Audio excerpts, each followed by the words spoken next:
बिस्मिल्लाहिर्रहमानिर्रहीम। अस्सलाम वालेकुम नाज़रीन, आप देख रहे हैं प्रोग्राम कड़वी बात और मैं हूं जुल्फ़कार भी। नाज़रीन, आप किसी भी कामयाब शख्स के सामने एक सवाल रखें कि आपकी ज़िंदगी का सुनहरा दौर कौन सा है, तो वो फ़ौरन जवाब देगा बचपन, यानी जब वो स्कूल जाता था। हालांकि अगर हम आज की बात करें तो उस शख्सियत के बाद में पास बेपनाह जो दुनियावी वसाइल है वो मौजूद होंगे, और जिस सुनहरे दौर का वो जिक्र कर रहा है उस वक्त तो सूरत हाल ही कुछ और होती है। आज वो देने वाला है, उस वक्त वो मांगने वाला होता था।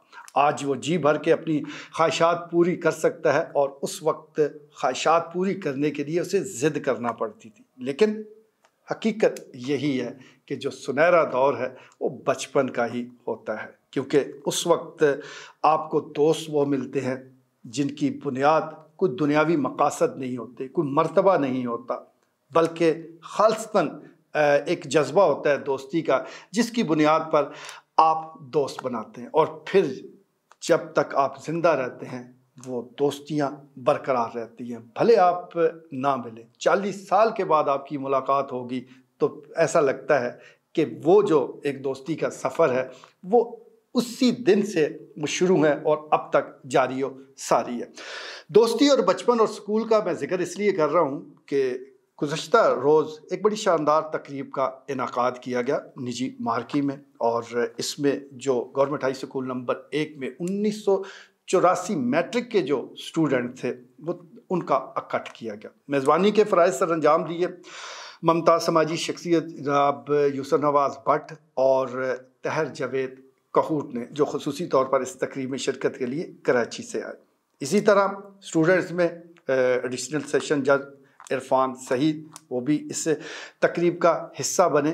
दीगर और ऐसी शख्सियात जो कि अब बड़ी शख्सियात बन चुकी हैं, उस वक्त तो वो स्टूडेंट थे, लेकिन ये इकट्ठी इसलिए किया गया कि पुरानी यादों को ताज़ा किया जाए। वो तमाम लोग जो 1984 में government high school number 1 matric में इकट्ठे थे, तो एक बार फिर उनको इकट्ठा किया जाए। माहौल को सही रंग देने के लिए उन टीचर्स को भी मदऊ किया गया कि जो उस वक्त असातिज़ा थे, फ़राइज़ सरंजाम दे रहे थे, इन बच्चों को ज़ेवर तालीम से आरास्ता कर रहे थे। तो तमाम तो ज़ाहिर है नहीं पहुंच पाए, क्योंकि कुछ तो इस दार फ़ानी से ही कूच कर चुके हैं, अल्लाह उन्हें गरीक़ रहमत करे।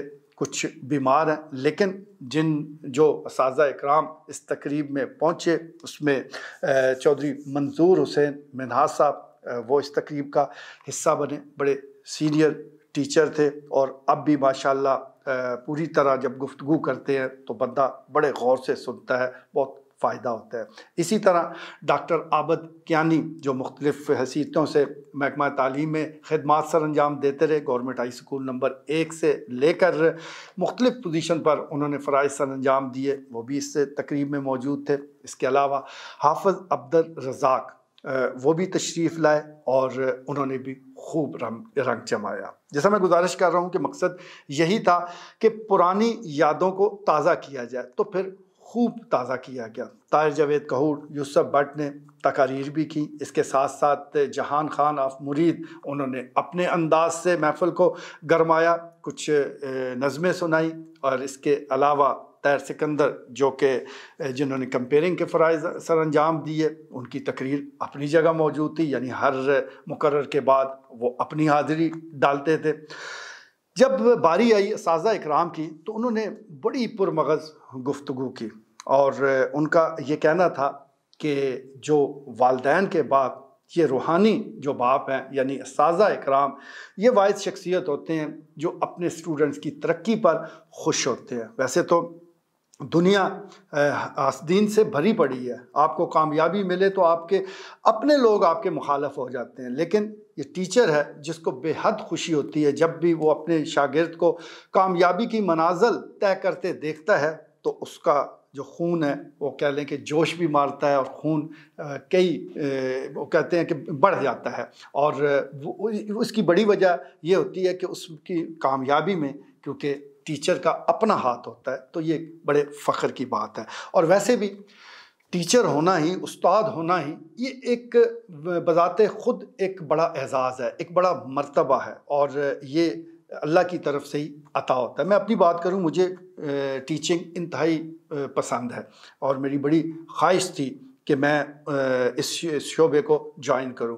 مجھے کئی مواقع باہر جانے کے بھی ملے لیکن میں نہیں گیا۔ کئی پاکستان کے باہر بھی مجھے ملازمت کے حوالے سے کئی آفر موجود تھیں، لیکن میں نے کوشش کی کہ اس طرف ہوں، لیکن اللہ نے مجھے یہ اعزاز نہیں دیا۔ تو اس لیے کہہ رہا ہوں کہ یہ منتخب کردہ لوگ ہوتے ہیں کہ جو یہ فرائض سر انجام دیتے ہیں، اور اس میں کوئی ریٹائرمنٹ نہیں ہے۔ ٹیچر اپنی جاب سے ضرور ریٹائر ہو جاتا ہے، لیکن پوری زندگی اور اس سے دنیا سے جانے کے بعد بھی جب بھی اس سے یاد کیا جاتا ہے تو ایک استاد کی حیثیت سے ہی اس کا تعارف ہوتا ہے اور وہی اس کی پہچان ہوتی ہے۔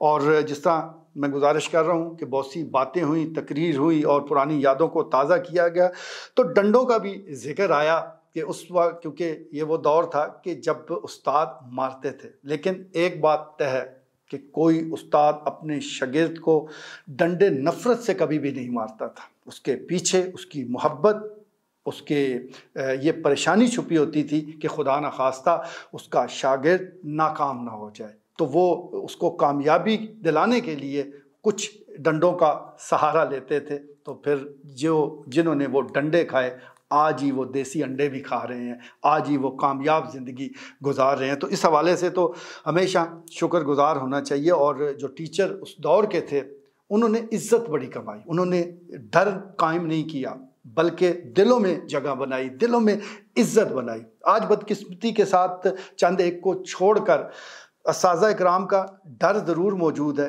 لیکن شاید وہ عزت نہیں ہے۔ اور یہ عزت کیسے ملے گی جب سرکار خود یہ عزت دینے کو تیار نہیں ہے؟ اس نے اپنے ٹیچرز کو، استاد کو، جو کہ بہت بڑا مرتبہ ہے، اس کو ایک کلرک بنا کر رکھ دیا ہے، اس پر وہ ذمہ داریاں عائد کر دی ہیں جو اس کا کام ہی نہیں ہے۔ اس کا کام بچوں کو پڑھانا ہے، مختلف مستقبل کی جو نسل ہے اس کی تیاری کرنا ہے، لیکن آپ کبھی اس کو بندے گننے پر لگا دیتے ہیں، کبھی اس کو حاضریاں پوری کرنے پر لگا دیتے ہیں، کبھی یہ کہتے ہیں کہ آپ کا رزلٹ ادھر چلا گیا ہے، آپ کے کلاس میں بچے کم کیوں ہو گئے ہیں، اس کو ان کاموں میں لگایا جاتا ہے جو کہ پریشانی کا باعث بنتا ہے۔ تو اصل بات تو یہی ہے کہ یہ جو ٹیچر صاحبان ہیں، جو ہمارے اساتذہ اکرام ہیں، ان کو جب تک آپ عزت نہیں دیں گے، چاہے وہ سرکار ہے چاہے معاشرہ ہے، تو اس وقت تک کامیابی ہمارے قدم نہیں چوم سکتی۔ بہرحال یہ ایک تقریب تھی، اور اس تقریب میں نہ صرف اساتذہ اکرام کی دستار بندی کی گئی، ان کو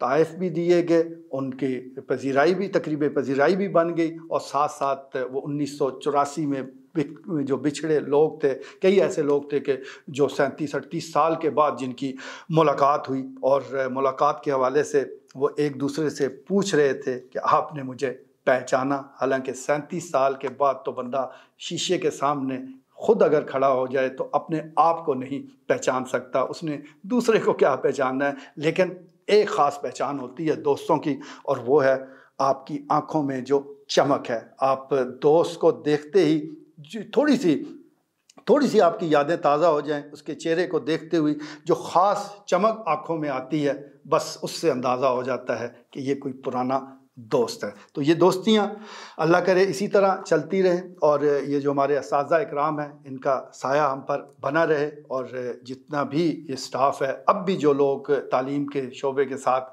جڑے ہوئے ہیں، وہ اسی طرح معاملات کو آگے بڑھاتے رہیں۔ اور پھر سرکار سے ہماری یہی درخواست ہوگی کہ یہ عام لوگ نہیں ہیں، یہ کلرک نہیں ہے، یہ ملازمت پیشہ اس طرح کے نہیں ہیں جس طرح کے اور شعبوں میں ہوتے ہیں، یہ خاص لوگ ہیں، یہ اس خاص لوگوں جیسا ہی برتاؤ کریں گے تو تبھی صورتحال بہتر ہوگی، تبھی تعلیم کے ساتھ تربیت بھی جڑ جائے گی، ورنہ انتشار اسی طرح بڑھتا رہے گا۔ آج کے لیے اتنا ہی، اجازت دیجیے، اللہ نگہبان۔